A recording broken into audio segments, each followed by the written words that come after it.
Greetings and salutations and so forth. Welcome to No Platitudes. This is a podcast. My name's Peter Lundholm. Let me turn this microphone up a little bit. I hope you're doing well. It's been a while. I'm going to do a weird one today. I'm going to read. I found this notebook that has my old stand-up comedy one-man show written longhand in it. So I'm going to read that because I'm of this philosophy right now that I'm excuse me. I'm running out of time. You understand? And I don't mean death, but I think I'm not dying necessarily, but I think art is dying, and fuck. This is so fucking bad. Art creativity is dead to me. Does that sound better? Does that sound Jesus Christ. So I got some of these things like this, and I have some projects that I want to get out this year because I just think I don't know. It's hard to enjoy anything, and it's hard to want to create enjoyment, create merriment for others when you feel like you don't have any to spare. But then also doing stuff for other people is good for the soul. And I don't know, man. I probably shouldn't even be doing this. But what was I talking about? Oh, yeah, so the reason I'm doing it, not just to get this thing out there, but also for our good friend Amanda, who, if you're listening, you probably know who she is. She's the coolest ever. She had a house fire, and there was some pretty bad damage. And, yeah, so I'm going to put the link. I'm going to break off those links.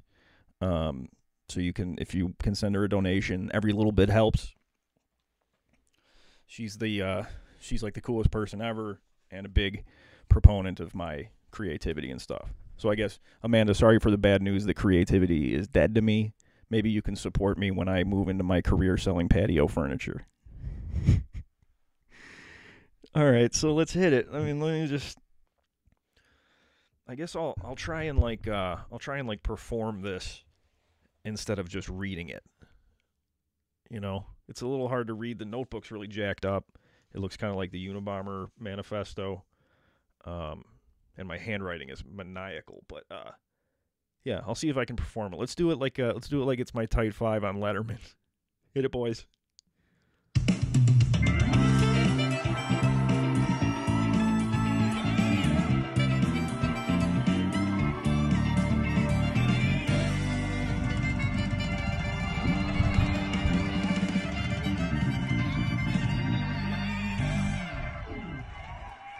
Thank you.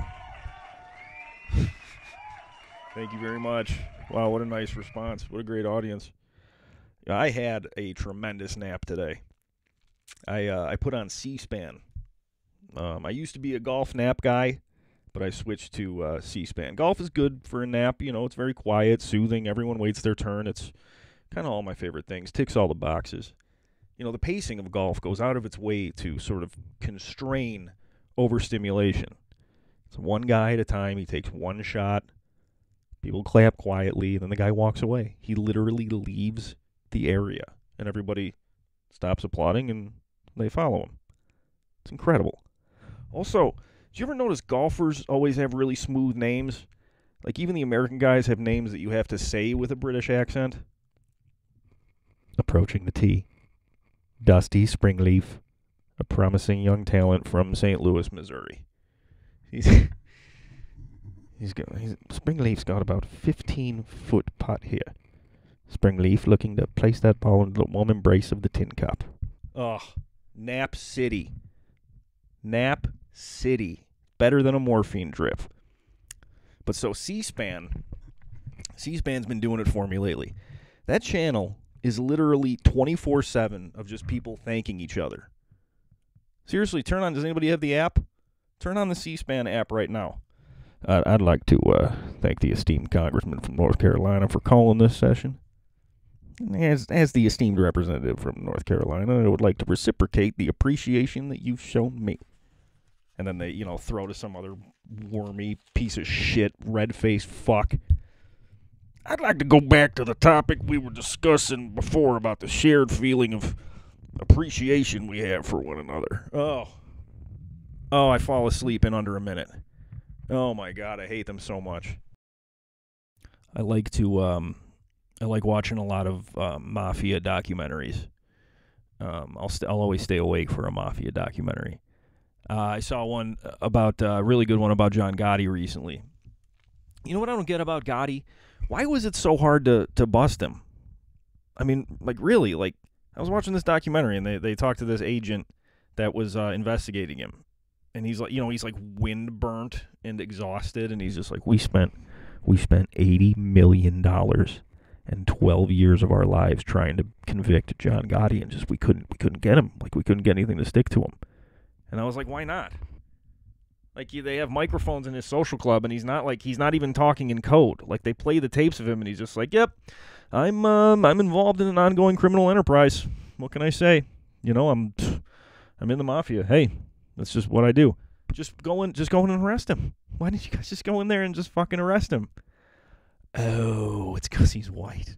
I just realized it's because he's white. Oh. All right. I guess that explains the Gotti thing. I guess I still kind of yearn for that cultural sweet spot we had 12, 15 years ago. When people still thought Olivia Munn was talented, or how for some reason they would always talk to Jesse Ventura about the major news topics of the day. It didn't matter what the issue was. It didn't even have to be in his wheelhouse.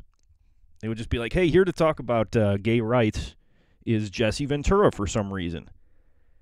And here he comes onto the TV screen, and boy, just big, gigantic head and face, and just rearing to go.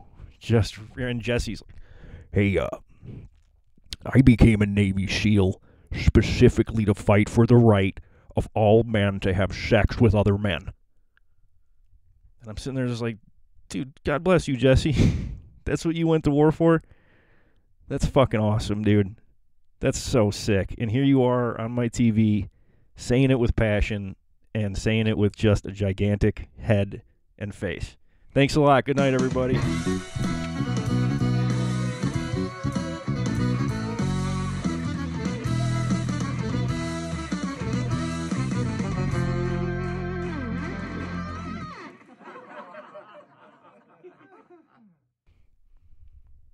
Yeah, so that was that. That's why, there's a reason it's called Only Funny to Me. And there's other stuff in here. There's some beginnings of some bits. So maybe I'll do a part 2 of this. And there's stuff in here that made, as you heard, I don't know if you're a hardcore fan of mine, you know that I use that Jesse Ventura bit in a Dr. Katz thing. These are all kind of the seedlings of various things. So I got other stuff coming out. I'm going to run out the clock and get all my projects out there and then recede into the evening. Most importantly, just make sure you follow the links. I think it'll be a Venmo and maybe a PayPal thing for Amanda. Her house was damaged, and let's help her out. So for Peter Lundholm, I'm Peter Lundholm. Thanks for listening. I'll be back again soon. I'll do this again. I'll do this with a guest. Next time, I'll go back to the guests. I certainly can't carry anything up on my own. So, yeah, I guess that's it.